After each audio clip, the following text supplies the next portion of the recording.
सुबह 9 बजे राजीव चौक के मेट्रो स्टेशन में उस भीड़ भाड़ भरे माहौल में सीढ़ियों के किनारे राहुल अपना सिर नीचे किए हुए बड़ा उदास होकर अपने एक मित्र का इंतजार कर रहा था। उसी समय सुनील आता है और राहुल के कंधे में हाथ मारता हुआ पूछता है, अरे यार राहुल, तूने तो हद ही कर दी। तेरी शादी को अभी 1 सप्ताह भी नहीं हुआ और तू फिर से जॉब में ऑफिस जा रहा है। यार पत्नी के साथ छुट्टियां मना, कहीं घूमने जा, भाभी को भी दिल्ली या देहरादून दिखा, घूम फिर मौज कर। सुनील बोले जा रहा था, लेकिन राहुल था कि अपना सिर उठा ही नहीं रहा था। यह देखकर सुनील ने गंभीर होकर पूछा, यार सब कुछ ठीक तो है ना? तू ऐसा उदास क्यों दिख रहा है? राहुल तब भी चुपचाप था। यह देखकर सुनील ने कहा, तबीयत तो ठीक है ना तेरी और भाभी की? यार तू बोलता क्यों नहीं? घर में सब ठीक तो है ना? राहुल ने गहरी सांसें लेकर धीरे से बुदबुदाते हुए बोला, यार बहुत बड़ी गलती हो गई।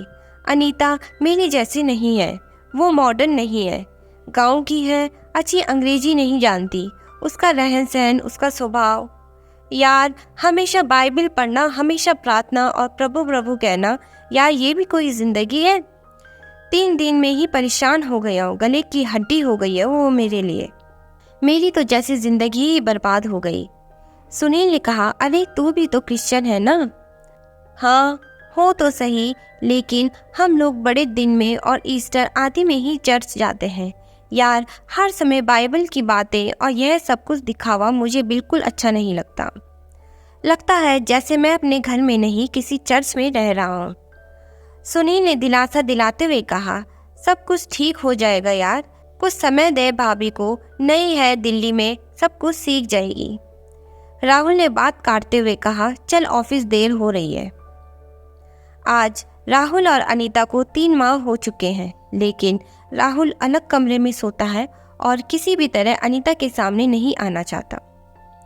घर से बाहर जाते समय माँ से चिल्लाकर कहता है, माँ मुझे देर हो जाएगी, वापस आने में आप लोग खाना खाकर सो जाना, मुझे एक ज़रूरी मीटिंग है।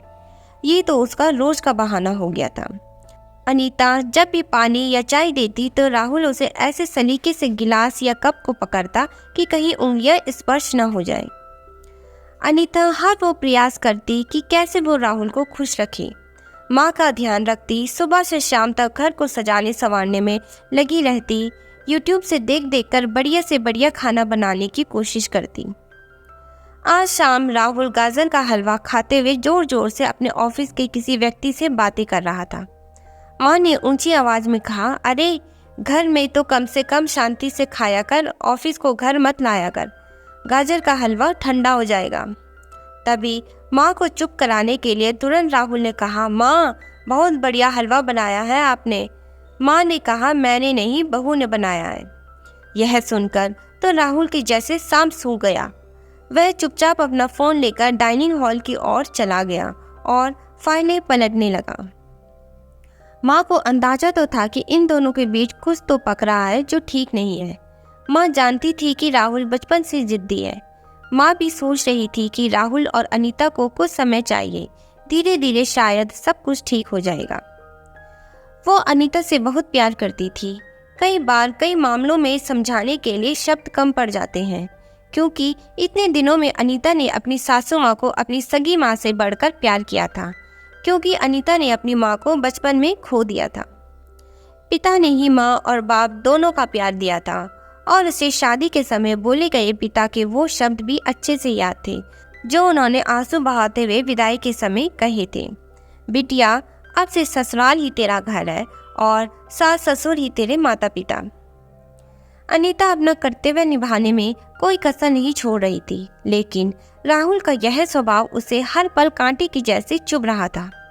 वो अपने घर में ही ऐसे महसूस कर रही थी जैसे वो राहुल के लिए बोझ हो। अनीता ने ठान लिया कि अब वो ज्यादा चुप नहीं रहेगी। वो इस विषय में राहुल से खुल के बात करेगी कि क्या कमी है मुझ में, क्यों वो एक ऐसे गुनाह की सजा सह रही है जो उसने कभी की ही नहीं। वो ऐसा सोच ही रही थी कि राहुल ने चिल्लाया, माँ ऑफिस का टिफिन लगा दिया है क्या? अनीता ने टिफिन उठाकर राहुल की ओर बढ़ाते हुए दिया, लेकिन जैसे ही राहुल ने टिफिन का हैंडल पकड़ा, अनीता ने उसका दूसरा हिस्सा नहीं छोड़ा और बोली, मैं आपसे कुछ बात करना चाहती हूँ। और भरे हुए गले से आंसू बहाते हुए बोली, यदि मैं तुम्हें पसंद नहीं हूँ तो मुझे मेरे पापा के घर छोड़ आओ। राहुल कुछ बोल नहीं पाया, बस धीरे से बोला, ओके देखता हूँ। अनीता की ये बातें जैसे राहुल के कानों में जोर जोर से गूंज रही थी।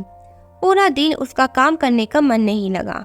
वो सोच रहा था, क्या हो रहा है मेरे जीवन में, किसकी गलती है, क्यों यह सब कुछ हो रहा है। अनीता सुंदर है, पढ़ी लिखी है, लेकिन आखिर क्यों।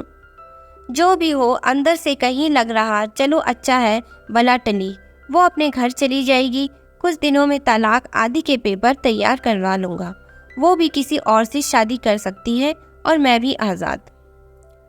वो इस उधेड़ बुन में पूरा दिन कुछ काम न कर सका और टिफिन भी खाना भूल गया। वो जैसे ही घर पहुंचा तो क्या देखा, माँ बिस्तर में पड़ी हुई है, उसे बहुत तेज बुखार है। अनीता ने कहा, सुनिए, माँ को जल्दी किसी अच्छे डॉक्टर के पास ले चलिए। मैं सुबह से कह रही हूँ, चलो किसी ऑटो में किसी डॉक्टर के पास चलते हैं, तो माँ मना कर रही है। माँ कराते हुए बोली, अरे रहने दे बेटा, थोड़ा बुखार है, दवा खाकर ठीक हो जाऊंगी। राहुल ने माँ के माथे पर हाथ लगाकर देखा तो कहा, अरे माँ, बुखार से आपका शरीर तप रहा है। तुरंत ओला से टैक्सी मंगवाकर वो माँ को लेकर अस्पताल पहुंचा। पूरे रास्ते अनीता माँ को संभालते रही और माँ के लिए लगातार प्रार्थना कर रही थी और दिलासा देती रही कि आप ठीक हो जाओगे, आप चिंता मत करो। डॉक्टर ने थोड़ी देर तक चेकअप किया और एक्सरे के बाद बताया, राहुल की माँ के पेट में रसोली है, जिसका ऑपरेशन जल्द ही कराना बहुत ज़रूरी है। राहुल के पूछने पर डॉक्टर ने बताया 5 लाख की ज़रूरत पड़ेगी और उसके पास केवल 1 दिन है पैसे का इंतज़ाम करने के लिए। यह सुनकर राहुल के डर के मारे हाथ पैर कांपने लगे।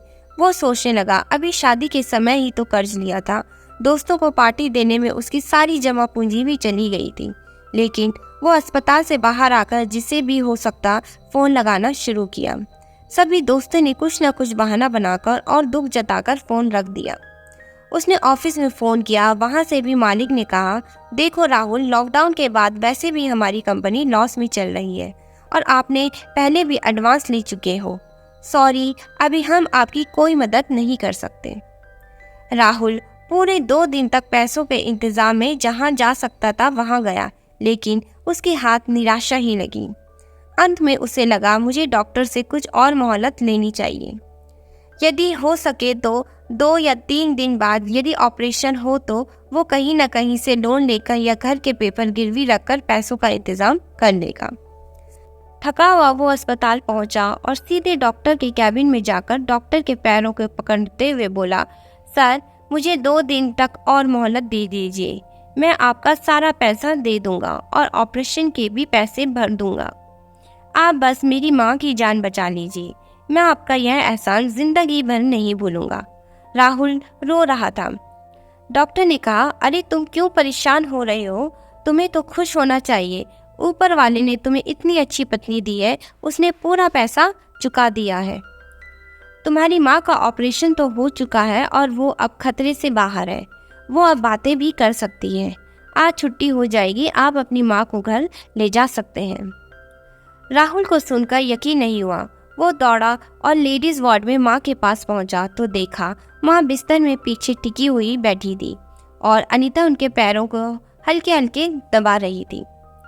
राहुल को आज अपना कद अनीता के सामने बहुत छोटा लग रहा था। वो भी माँ के पैरों के पास जाकर बोला, माँ कैसी हो। तभी नर्स ने कहा, इन्हें थैंक यू बोलो, ये आपकी पत्नी है क्या?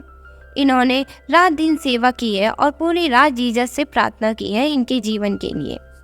राहुल अनीता से नजरें नहीं मिला पा रहा था, फिर भी नीचे देखते हुए बोला, अनीता कहाँ से इंतजाम हुआ इतने पैसों का? अनीता ने कहा, मेरे पास कुछ पैसे जमा थे जो मैंने गांव में बच्चों को ट्यूशन पढ़ाकर कमाए थे और कुछ जेवर थे उन्हें बेचकर।